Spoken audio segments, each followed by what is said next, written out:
Today we're talking about the secret successful INFJs use to skyrocket their career. And I can tell you one thing up front. It doesn't matter if you have your own business, if you're working in the corporate world, if you're interested in social causes, if you're an artist. The things I'm going to talk to you today about really change absolutely everything. And most INFJs are oblivious to them because they're just not being role modeled to us. But if we think about it, this particular strategy makes so much sense if you're an INFJ. It has made a huge difference in my life. For the ones of you who don't know, before I had my own business, I was working in the corporate world. I was a consultant in banking for 7 years, and this was not an area where I particularly was good at. Like, I was good enough, but the reason why I was able to even push my career forward in that area is because I applied the strategies we're going to talk to you today about. On top of that, the last 7 or 8 years, I've worked with so many INFJs through coaching or through my boot camp. And I've worked with INFJs all around the world in different areas. And the strategies that we're going to talk today about make a difference in any kind of situation. So make sure that you apply this. It will make a huge difference. Before we get started, remember, if you haven't done this so far, to download the poster on the 5 pillars to an INFJ epic life. They will help you to push forward in any kind of area, no matter where you are at in life. And if you say, I'm ready to take it to the next level, then definitely join the INFJ Epic Life Bootcamp waiting list. The next round is starting soon, so make sure you're on that list so you get access to the early bird price and you get notified because we won't have any late admissions. All the information you find in the links in the description. So what kind of strategies am I talking about? The point is that we INFJs are particularly good at applying ourselves to a new situation. Meaning, if we get into a new field, we learn very quickly what the unspoken rules are. Who's the boss? Who's everybody, catering to? What things are being valued? What rules may be unsaid and unspoken rules are being played, and we can adapt to that. That is one of our biggest powers. This is one of our biggest strengths because we understand people so well and we understand social environments. We can adapt to that situation. The problem with this is that this will never help you to get out of a situation where you aren't particularly suited for. Meaning, if you're not in an environment that is perfectly catered to who you are, going in with this mentality can only keep you just good enough. And with that approach, you will never be able to stand out, to skyrocket, to do something out of the ordinary, and to really just blossom into the person you want to be. What I mean by this is we have to stop playing the game and start creating a game that is tailored to you personally as an INFJ, who can use that knowledge that you have of how to use a social situation, how to adapt. All of those aspects, having on top of that the vision of being able to create something that hasn't existed yet. And I mean, just think about it. The fact that we can create something out of nothing, that we have a vision of something that could be before nobody has thought of it. This isn't just something that you can apply to some grand vision in your life. This is something you can use on a day-to-day basis when it comes to your career. Because no matter where you're at, every company, every little business, every little adventure, no matter what it may be, is always based on somebody wanting it to grow, on somebody expanding what is already existing. So if you use all of these qualities of yours, understanding people, the fact that you have a vision, the fact that you can create something that nobody else has thought of, those things are going to make a difference. So when you think about, okay, how can I push myself forward? How can I make a big difference in my career path? It's on you to start using those things as a strategy and not as something in order to be accepted. Meaning, if you're, for example, in an area where everybody values being accurate, being punctual, doing things that are in a very particular order, and you can sort of do that, but this isn't your biggest strength, then don't move forward in that direction. That does not mean that you have to quit at that job, not at all. Like, my whole thing is you do not quit until you feel like I can still grow here. Every single time you're in a place where you're able to grow in any kind of capacity, that's a great place for you. If you then feel like, okay, I have used absolutely everything I can when it comes to this situation, then it's time to move on. And this can happen from a perspective of, oh, okay, there's absolutely nobody here who wants to see me win, who wants to see me push towards the direction that I want to. That is a moment where you say, okay, I need to move on to the next thing. Another thing is if you've expanded already everything that you can create and you feel like you've just outgrown the place. In both of those scenarios, you have to make a switch at some point. Either it's a new job or additionally starting your own business. It doesn't matter. The point is that you as an INFJ, you need this aspect of growth. It makes you feel alive. It makes you feel like you can expand. And with that mindset, you will be able to really skyrocket your career no matter what direction you're aiming at. So let's make this practical. What does that actually mean? So for me, who, for example, was working in the banking field, everybody that I was working with was all into numbers. It was all about finance. It was all about being very accurate, about not making any mistakes, about creating a result that is just flawless, right? And those were not things that I was particularly good at. I just knew that. And I also knew that I wasn't a person who was going to be able to write reports all the time. I neither liked it nor was I particularly good at it. That did not mean that I would have to just accept the fact that I'm just going to be mediocre and be okay with that situation. We have to, at that moment, look at what I can offer, me as an INFJ and me as an individual. What can I offer that most people here cannot? And most of the time, if you're in a field where you're not perfectly fitting in, a place where you feel like the way I am isn't exactly a match to how everybody else is, this is your best opportunity. This is what I always call, don't play the game that is already existing just because you know how to. You've already proven this to yourself all your life. You can adapt, you can make people feel comfortable. That's all good. But now it's time to use this as an asset. So if you know this, how can you use this to your advantage? You think to yourself, okay, I can do something that hasn't created yet. People actually like me. They want to have me around. And on top of that, I'm comfortable in situations that aren't established yet. Maybe putting myself into an unknown area and I can develop it when I don't have many restrictions yet, right? Because the field is so new. And no matter what kind of area you're in, you can use this. So for me, that meant, oh, I'm not going to focus on writing reports. I'm not going to focus on creating these perfect PowerPoint presentations. And I'm not going to focus on creating Excel sheets that are flawless because we already had people who did this perfectly. What I was good at was acquiring new clients who liked me because guess what? I could make them feel comfortable. What I was good at was looking at what was missing, what was an opportunity of growth. How can I add to this and make it better? So imagine you're a teacher, right?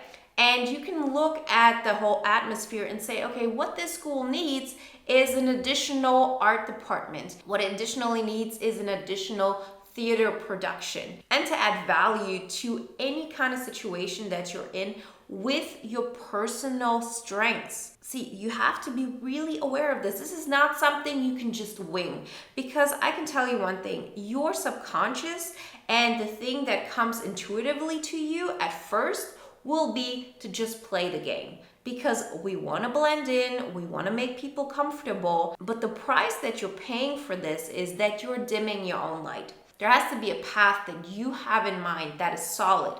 Yes, it's flexible, but that path is outside of the company that you're working with. It's outside of the people that you're working with. This is about you and what you want and how you can grow. And if your main goal is to grow and to add value and to create benefit for you and for the company around you, you will be able to skyrocket your career like you never thought possible. So the whole point is that you're having fun throughout it all. That you say, okay, I'm going to look at this as a game of how I can use my strengths, because the other way just doesn't work. How often have you been in a situation where you said, I'm just going to adapt myself perfectly. I'm going to play the game perfectly. I'm going to fit in perfectly of what they're looking for. And what happens, people are not valuing you. People are overlooking you. You might be thinking, oh, I would be so good at this like new position that I could apply for, and people don't even think that I'm a solid candidate for it. This happens because you're relying on others to see your worth. And this is something we have to change. It's something that comes very natural for us INFJs, again, because we're just focused on others. It's not because we're all about external validation. It's actually because we care so much about others. And we see an environment and we want to make it better. But you are not there to make an existing environment better. What you're there for is to create a new environment which includes you and others, and then make that better. Let me explain the difference here. There is a certain scene, there's a social environment, there are unspoken rules that exist before you enter the game, right? And they're all based on how everybody is playing together, how everybody's using their power, their strengths, their preferences, and then this mixture of just energy, creates itself. What we very often do is that we don't want to disturb that. We don't want to disrupt the harmony. We don't want to disrupt what is already happening. Because the moment we do this, we cannot be an observer anymore. We cannot be a psychic anymore. Somebody who just, goes with the flow, allows other people to guide it, and you're just there for the ride. This is a good enough approach, don't get me wrong, but if you've gotten to a place where you say, I'm not able to move forward and I feel stagnant, I feel stuck, this doesn't make me feel alive, then this is the place where you need to look at. And for INFJs, it's very easy to fall into this pattern. I know I have done this, and all of the INFJs, the hundreds of INFJs that I've worked with over the years, and thousands more through comment section and so on that I've talked to, this is a common thing.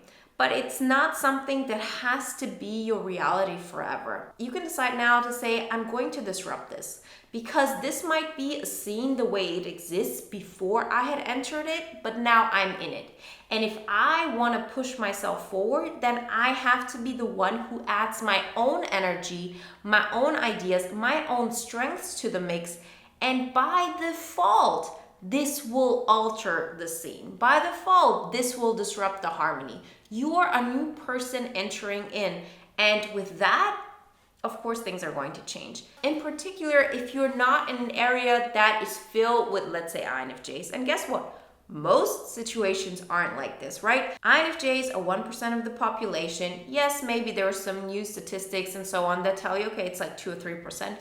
The point is, no matter where you're at, you're probably going to be a minority. So the way you think is going to be a minority. Your personal strengths are going to be at a minority at the situation that you're at. So you cannot rely on others to be the role model for you. You have to create that path that hasn't existed yet.